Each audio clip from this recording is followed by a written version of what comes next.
Saving your first £10,000 can feel impossible until you've done it. I was broke, 2 kids to feed, and had a single income. I was drowning in debt. And still I did it. No lottery win, no 5 a.m. side hustle. And I'm going to walk you through exactly how I did it and how you can do it too. I did not grow up learning about money. I had absolutely no idea. My ex was running up loads of debt. He drank or gambled away any potential savings we might have had. And me, I was left with around about £100,000 worth of debt to effectively clean up. And that was before we even got on to raising my daughter. The truth is, for years, I thought saving even £100 was impossible. But then something shifted and something changed. I started small. I got strategic. And slowly, I built my first 10K. So let's get into the myth busting. Look, if you have been on this channel before, then you will know I absolutely love a side hustle. But that's not essentially what built my 10K savings. The bare bones of it is that the thing that worked was structure, focus, discipline. It was essentially learning to use what I already had, but learning to use it better. The truth is that no side hustle can out-earn any bad habits. And I'll always tell you from my first-hand experience how I know this. One of my biggest sort of realizations, my biggest life lessons that I came across was thinking at £10,000, it wasn't a big muscle, but it really is. It was really intimidating. It felt unachievable. It felt like somebody else's chance to do something well. It wasn't something that looked like I was ever going to realistically be there. I had this massive tower of debt, and the comparison to even begin saving just a small amount, never mind getting to £10,000, was completely overwhelming. I just couldn't do it. I felt like I failed before I'd even started, and I probably had. Then, as I explained, my mindset switched. Yes, £10,000 did feel unachievable to start with, so I broke it down. I started really small. I wanted to just get that first tiny hurdle. I wanted to save £100 just to prove that I could. And then once I'd hit that, once I'd achieved it and I was feeling confident and successful, I wanted to save £500. I wanted enough for an emergency fund in case anything broke, anything was needed urgently on my car, the thing that I needed to get around. Whatever the reason for your emergency fund, I wanted to make sure I had that to one side for any eventuality. And honestly, once I got that £500, it felt like, well, I've done that. How could I then not get even further? And then the truth was, once I'd hit that £500, it suddenly became much more realistic that I could potentially get that £10,000, because once upon a time, I didn't think I could save £5, never mind 500. And if I had saved that 500, then surely I can double that to £1,000. And when you hit that £1,000, that is when the scales will start to drop from your eyes, because you realise the fact that you've been able to do that in the first place means that your habits have now changed. The fact that you have been able to go from saving nothing to saving something means that your mindset has shifted. Fact that you have now got the opposite of debt, but you've actually got something positive and worthwhile, means that whatever you are doing right now is working. £1,000, that's a real buffer. That was enough to make sure that I didn't have that stress, that worry every single month, that worry of how am I going to pay my bills, that stress of what if something unexpected happens and I need to suddenly find a bunch of cash, I haven't got it. And from there, I could save £3,000. £3,000 wasn't 3 months worth of salary, which what I ultimately wanted to get to, but it was 3 months worth of bills, which meant that I was then at least covered a little bit. If I ever needed a little bit of respite, a little bit of break, if something ever happened, I then felt so much more confident and in control. Hitting £5,000 was obviously a massive win. And then from there, getting that £10,000 was a literal dream come true. And I got there so much faster than I ever anticipated I would have been able to do. And only a couple of years before that, I had been drowning in so much debt and wondering whether that negative would ever turn into a positive. If you've watched any of the videos from the start of this channel, you'll have seen my journey of where I went from being in debt to the actual switch over and possibly the light coming into my eyes when I realized I'm no longer on this channel doing how to get out of my debt. I'm now on this channel to do how I'm going to save, how you can also save, and how you can also get out of the debt and start to grow as well. It has been a massive learning journey, and this channel has been right there with me along the way. I've used saving challenges, I've used trackers, I've used my budget planner and my binder, and every single step along the way, I celebrated it like it mattered, because it did, and I got to celebrate it on this channel with you guys. So let me tell you about the 10k jar system. It didn't just happen overnight, and it didn't just happen in one big pot.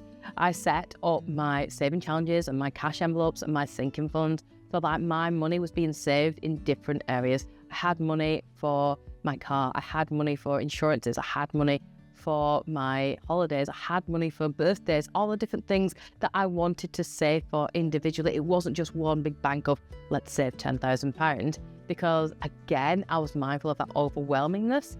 So by having smaller pots, smaller little sections that I was working towards, each time I hit one of those, that was like an internal win. That was like a mini woohoo for me, because I'd met another goal, I'd met another section, I met another point, and you could see it growing. And each one, it was like a little race to see which one was going to get saved and completed first.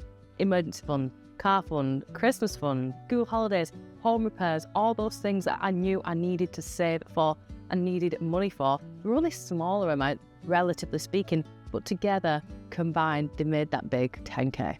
And each jar had their own target. You know, I'd put £5 in or £10 in. Whatever I could, whenever I had spare change, whenever I had extra money I wasn't expected, they all went into those savings, those little jars. And once I'd hit that 1k point across all my sinking funds, all my saving envelopes, the incredible release, the excitement, the overwhelming emotion, honestly, made me cry, because it all added up.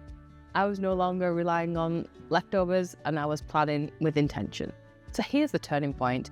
When I realized that every single pound had a job, I made a rule: needs, goals, life, in that order. This meant that bills and food were first, and then saving goals. And yes, that included even before fun. And then after that came lifestyle extras. And then one of the biggest internal struggles that I found was being able to ditch that guilt. I wasn't saying no every time the kids asked for something.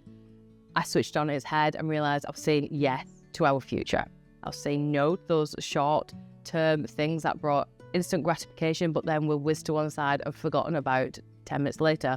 But I was actually saying yes to something that could be incredible for our future and for on the long-term scale. The truth and the reality of it is that some months I would save £20 and other months I would save £400, and that is life. Sometimes you have busy months, sometimes you have quiet months, and that in effect will make a difference to your savings, especially when you are starting out quite small and you've only got a small budget to work with. And one of the other catalysts that I found was, at first, an issue when I started doing this on YouTube, was to have that battle of comparing myself to everyone else. I was watching people cash stuff thousands of pounds and thinking, how is that even possible? Because I was nowhere near that. And when I realised the competition wasn't with them, and it wasn't even with myself, when I realised that what they are achieving is a different story to what I'm able to achieve, because we're travelling different paths, we're travelling different lives, and we've got different circumstances. When you get over that and you get over yourself, then that is also another battle that you can succeed in. Ultimately, what it came down to was that I stopped chasing perfection, and I just sort of built a system that worked for me and my family and our lives. So at the end of the day, if I had money that wasn't an even number in my bank account online, I would switch out and put it into a little savings pot. Similar with the money that I had left over in an envelope, it would go towards my saving challenges.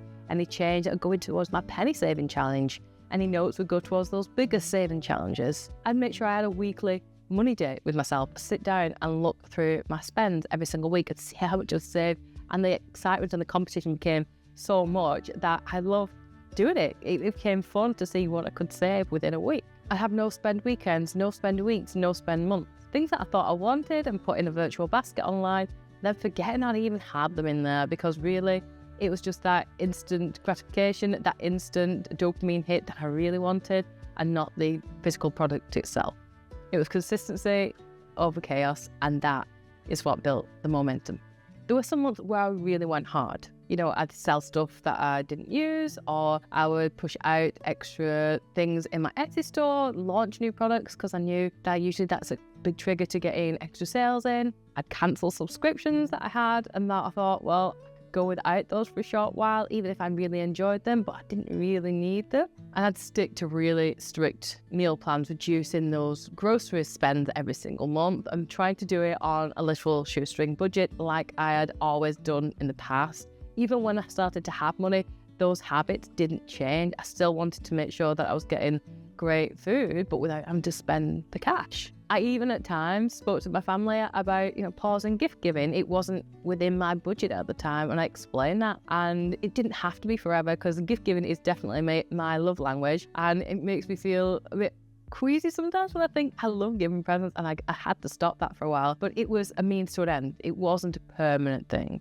but it was long enough for me to hit those milestones. It wasn't a glamorous period of time, but it was necessary. I literally lived on the bare bones for a few months, so that ultimately the bigger impact meant I could live a much better life, and so could my kids. If I had to do things again, this is what I would do, and I'd do it as soon as I possibly can. Automating transfers was one of the biggest things that meant that I wasn't just losing money hand over fist, because I was the sucker that would forget to pay credit card bills on time. I would forget to pay direct debits, and then not only have you got the actual bill itself, but then you've got the penalisation charge that comes with it. So it was twice as hard. And by automating those things, because I kept thinking, and once I've got a little bit more cash, and then completely forgetting about it, by automating them, I just eradicated that issue, the forgettingness, the extra charges that I was getting. And I didn't like it at first because I felt like I was out of control, but the truth was, it was actually giving me back more control. And it was one less thing I had to worry about as well. I would definitely be kinder to myself and stop talking to myself like I was a failure, and actually just talk to myself like I was somebody who was in progress. I was a work in progress, effectively. I was on a journey, and I wasn't quite there yet, but the things that I was doing and putting into place were like little stepping stones. They meant small little movements each time that were going to get me to that end bigger goal. I wasn't a failure. I was just figuring things out and finding my own way. And I would also get rid of the guilt when I had to pause saving, because progress isn't linear. I am not a linear person. I don't go from A to B. I am very much a bouncy up and down, here, there and everywhere kind of person. Sometimes things would go to plan, and other times life gets in the way. And if it meant that I couldn't save 1 month, then so be it. But it didn't mean that I failed. It just meant that, I had other priorities at the time, other things took over. And as long as I got back on that saving wagon, that was what helped me overcome and get to my end goal. Your ultimate takeaway from this is that you don't need to do it fast. You just need to do it. Whether you're working on your £1 or your first £100, it all counts. And if you are looking to get into your own budgeting, or you're a beginner budgeter, I have got beginner budgeted bundles over on my Etsy store, which has got lots of things in there to help you save. And they are a really great way of giving you a little bit of an incentive. You've got everything from your penny saving challenge up to the higher denomination saving challenges as well. So whatever you're feeling comfortable with, it's a great way to start, get you going on your money saving journey as well. I hope you found this video useful, and thank you so much for sticking around to the end if you have. And if you like what you've seen on this video today, I'd absolutely love it if you go ahead, hit the subscribe, thumbs up, like icon, and leave a comment down below, and I'll always try to reply. Have yourself an amazing day, and I'll see you really soon. Bye.